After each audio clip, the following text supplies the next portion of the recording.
네, 방금 들으신 것처럼 전직 프로야구 선수 임혜동 씨가 구속 갈림길에 섰습니다.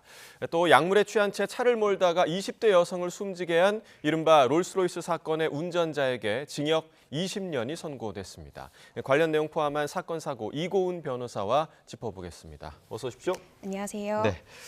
자, 전 야구 선수 임혜동 씨가 오늘 오전이었죠. 구속 전 피의자 신문을 받았는데 네. 굉장히 짧게 끝났습니다. 30분 만에 마무리가 됐다고 하고 메이저리거 김하성 선수와 류현진 선수를 협박해서 거액의 돈을 뜯어낸 혐의를 받고 있는데 두 선수에 대한 그 수법이 좀 비슷하더라고요. 네, 그렇습니다. 경찰은 최초의 수사에 착수한 건 이 피해자 김하성 선수 사건이 발단이었습니다. 이 김하성 선수가 2021년 임혜동 선수와 몸싸움을 벌였고 이를 빌미로 해서 임혜동 전 선수가 김하성 선수에게 합의금을 받아갑니다. 그럼에도 불구하고 계속해서 언론과 다른 사람에게 알리겠다라고 압박하면서 합의금을 재차 교부를 요청하자 이 부분에 대해서 이제 결국 김하성 선수가 공갈로 고소를 하게 됐고요.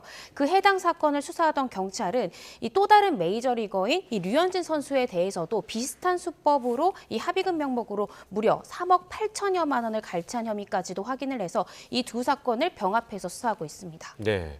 자, 지금 뭐 금액만 봐도 4억 원과 3억 원 합의금 치고는 굉장히 좀 높은 금액인 것 같은데 네. 지금 당초 경찰이 임혜동 씨만 공갈 혐의로 수사를 하다가 이후에 공동 공갈 혐의를 적용했다고 하더라고요. 공동이면 또 다른 범죄가 있다는 거잖아요. 네, 그렇습니다. 이게 단독 범행인 줄 알았는데요. 예. 오늘 보도 내용에 보면 공동공갈 혐의를 적용을 했습니다. 예. 공동공갈이라는 것은 이 2명 이상이 합동을 해서 이제 함께 협박을 해서 어떠한 금원, 재산상 이익을 갈취하는 것을 얘기를 하는데요.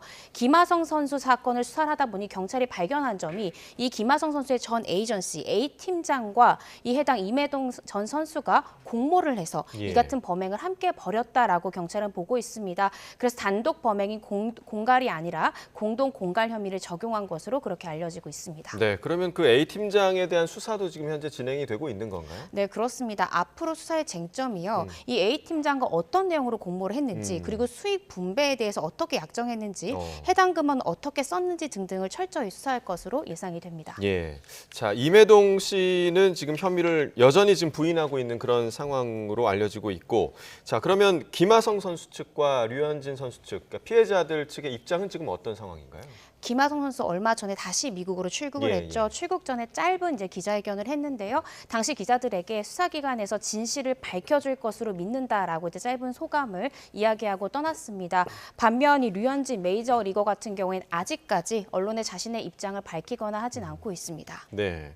자, 구속영장 심사 오전 10시 반부터 시작이 돼서 앞서 말씀드린 대로 30분 만에 끝났습니다. 이게 네. 근데 이렇게 짧았다는 건 뭘 의미하는 건가요? 제 생각에는 사실상 이 임혜동 전 야구 선수가 기존의 주장과 동일한 주장을 했을 가능성이 클 것 같습니다. 만약에 본인의 입장에 어떤 변동을 줬다고 하면 그 부분이 법정에서 왜 입장을 바꿨는지, 기존 입장에서 구체적으로 어떤 쟁점들에 대해서 뭐 인정으로 번의하는지를 판사 구체적으로 물어봤을 텐데 예. 아마도 수사 단계와 비슷한 입장을 유지했기 때문에 쟁점은 이미 분명히 나오지 않았습니까? 예. 그래서 이 영장 실질 심사가 그리 길지 않게 이어진 것 같고요. 통상 이제 일반 사건에서도 영장 실질 심사 한 20분에서 30분 정도 이어지는 것이 보통입니다. 예. 그래서 이 사건 같은 경우에도 결국 쟁점은 공갈이라는 단순한 부분이기 때문에 본인이 여전히 혐의를 부인하는지 이런 부분들에 대해서 기존의 입장을 유지했던 것으로, 그래서 좀 짧게 이어진 것으로 그렇게 생각이 듭니다. 네, 그러니까 입장의 변화가 없었던 것 같다. 네. 그렇다면 이제 구속 여부가 오늘 저녁이나 뭐 밤늦게 나올 것으로 지금 예상이 되고 있는데 구속의 가능성에 대해서는 변호사님 좀 어떻게 예상하세요? 조심스럽게 좀 관측을 해보자면 일단 영장 발부 가능성은 제가 예측한 대로 만약에 이 해당 피의자 임혜동 씨가 계속해서 혐의를 부인했는지가 중요한 것 같습니다. 범행을 부인했다라고 하면 영장 발부 가능성 높을 것으로 생각이 들고요. 예. 혐의를 인정한 경우에는 사실상 증거인멸의 우려나 도망의 우려가 낮다라고 법원은 보기 때문에 영장 발부 가능성이 낮아지지만 기존의 입장대로 계속해서 본인의 혐의를 부인할 경우에는 공범과 또 말을 맞출 가능성, 즉 인적 증거를 인멸할 가능성이 높다고 볼 수도 있고요. 또 두 사건, 두 피해자 사건 합치면 갈취한 금액이 무려 7억 8천 정도에 해당합니다. 굉장히 높은 금액이기 때문에 실제 선고 형량이 중할 것을 예상해서 재판이나 수사 도중에 도망할 우려가 높다라고 영장 전담 판사는 볼 수가 있습니다. 이런 점을 종합해서 고려할 때 만약에 이 피의자 임혜동 씨가 계속해서 혐의를 부인하는 경우에는 구속영장 발부 가능성이 높지 않을까 이렇게 예상이 듭니다. 예. 그러면 이제 뭐 향후 수사 과정에서는 아까 말씀해 주신 대로 공범과의 공모 관계 네. 이 부분이 좀 쟁점이 될까요? 다른 부분 또 없을까요? 이런 부분들도 문제가 될 것 같고요. 또 지금까지 아직은 이 류현진 선수의 입장이 나오지 않지 않습니까? 예, 예. 그래서 이 부분에 대해서 계속해서 이 피의자가 혐의를 부인한다고 하면 류현진 선수 이 사건에 대해서도 혐의 입증에 대해서 경찰이 철저하게 수사할 것으로 보여지고요.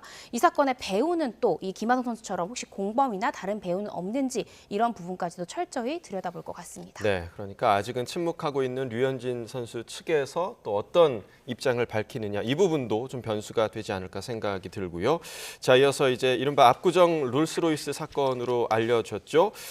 이 사건에 대한 운전자에게 법원이 징역 20년을 선고했습니다. 검찰의 구형량과 좀 같은 형량인데 재판부가 이 운전자 신 씨가 뉘우치지 않는다. 네. 이런 태도를 좀 지적을 했더라고요. 네, 그렇습니다. 범행 당시에도요. 이 직후에 본인의 증거인멸을 위해서 그 의사를 찾아가지 않았습니까? 예. 이런 점을 지적하기도 했고요. 뿐만 아니라 체포 과정에서도 치여서 쓰러져 있는 이 피해자를 보고 웃는 태도를 보였다라는 점을 지적하면서 정말 이 사건에 대해서 반성하고 있는지 이 부분이 의문이 든다라고 재판부가 지적하기도 했습니다. 예, 그러니까 웃었다.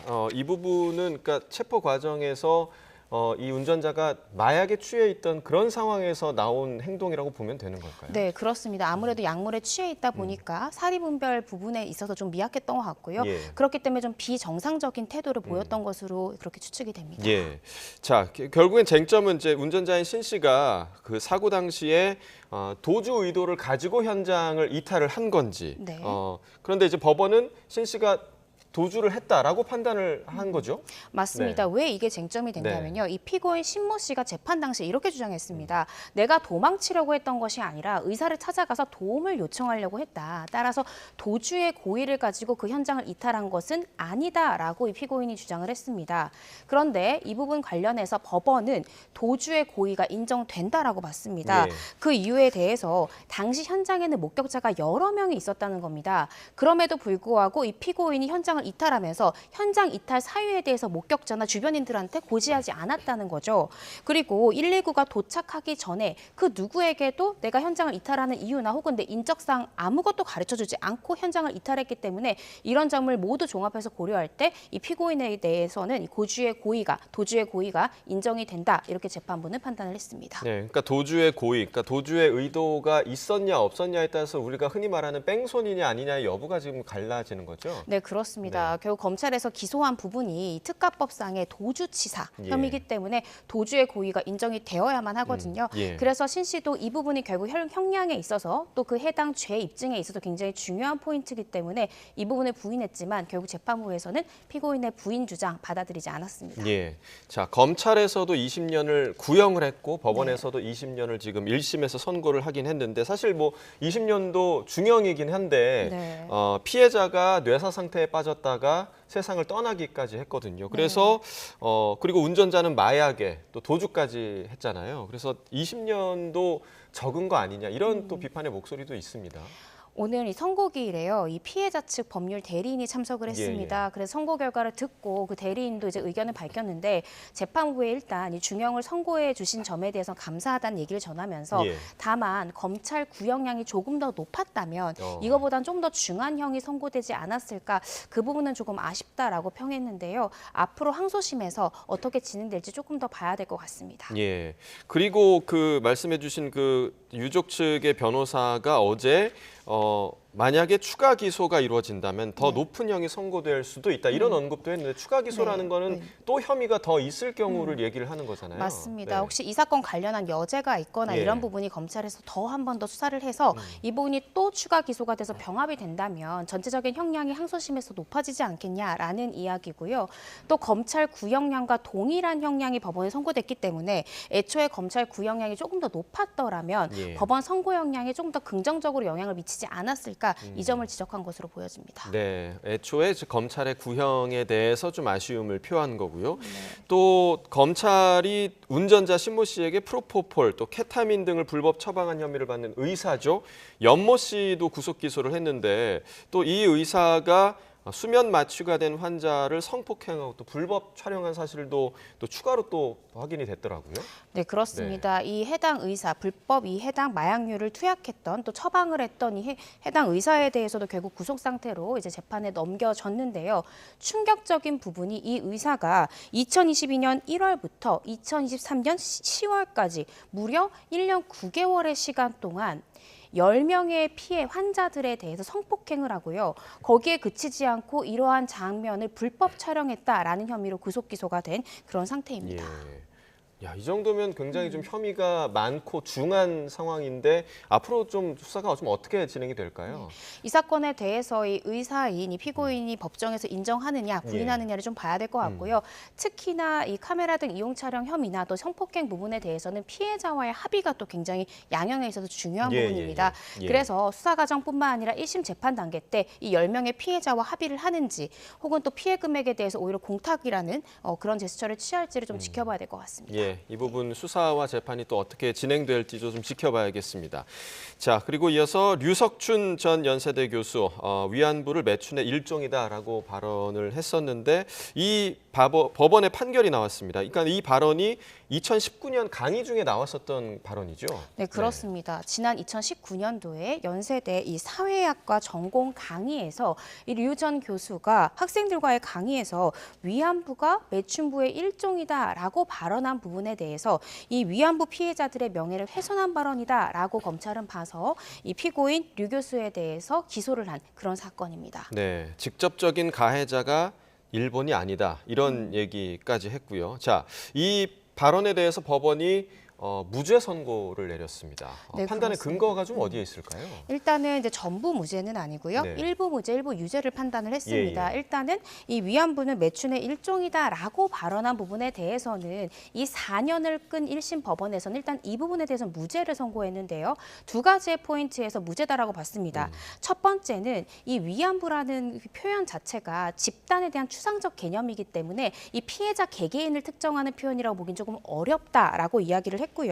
또한 이 위안부들이 이 발언의 전체적인 앞뒤 맥락을 봤을 때 결국에 이 류 전 교수가 이야기하고자 하는 부분이 이 위안부들이 취업 사기와 유사하게 위안부가 됐다라는 표현인 점까지 모두 종합해서 고려해 볼 때 이 피해자 개개인을 특정한 표현이라고는 좀 보기가 어렵다라는 점이 첫 번째 무죄의 사유고요. 예. 두 번째 부분에 대해서는 이 해당 표현이 사회통념에 어긋나고 비유가 좀 적절하지 않다라고 하더라도 결국 헌법이 대학에서 학문의 자유를 폭넓게 인정하는 만큼 이 부분에 대한 표현의 자유를 좀 넓게 인정해줘야 된다라는 부분을 근거로 들어서 이 위안부가 매춘의 일종이다라는 표현은 무죄다라고 선고를 했습니다.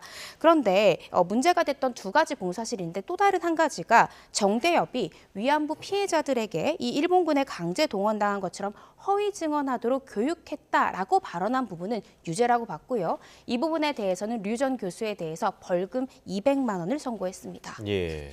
자, 벌금 200만 원 선고. 정의기억연대는 또 입장문을 통해서 이제 반발을 했습니다. 검찰에 항소할 것을 또 호소를 했죠.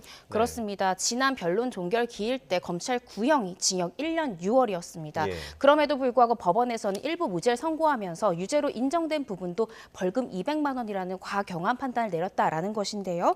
정의기억연대 측 관계자는 이 피해자에 대한 역사적 사실을 부정하는 발언은 다 옳다고 판시한 것이다 라면서 이 반인권적이고 반역사적인 판결이다. 검찰은 적극적으로 항소해달라라고 요구를 했습니다.